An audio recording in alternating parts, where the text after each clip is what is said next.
Let's pause and line up the contrast.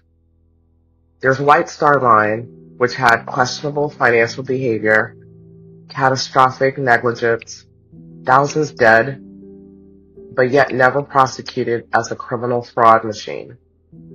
And then there's Marcus Garvey. No mass casualties, no corporate empire fleecing the world, a movement designed to give Black people dignity.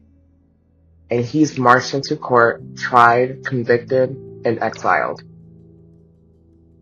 Ask yourself, was the issue truly mail fraud?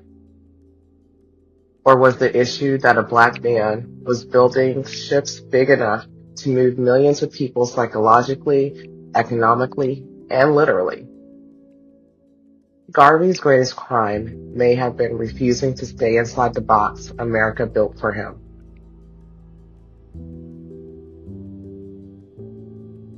Now here's where history bends.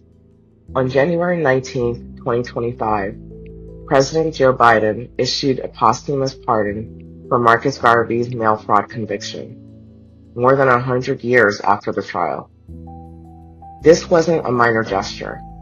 It was the culmination of decades of activism, legal advocacy, and public pressure from Garvey's family, scholars, and lawmakers, including members of Congress who argued that his conviction was politically motivated and unjust.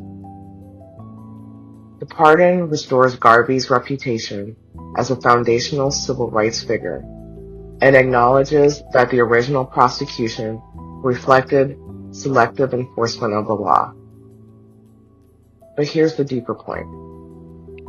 The pardon doesn't just rewrite a historical record. It highlights how legal power can be shaped by fear. It says the law must protect justice, not weaponize it against movements that challenge power.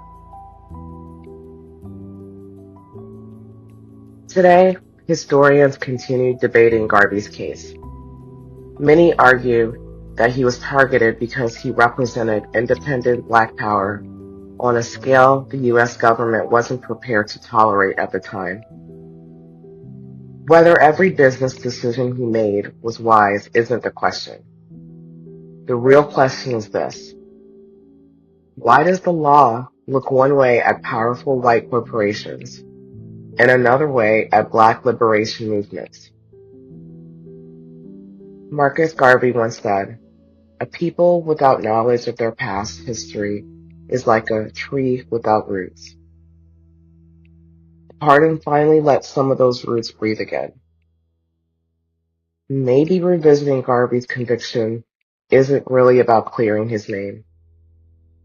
Maybe it's about naming the systems that only call something criminal once a Black person starts winning. And that history still echoes today.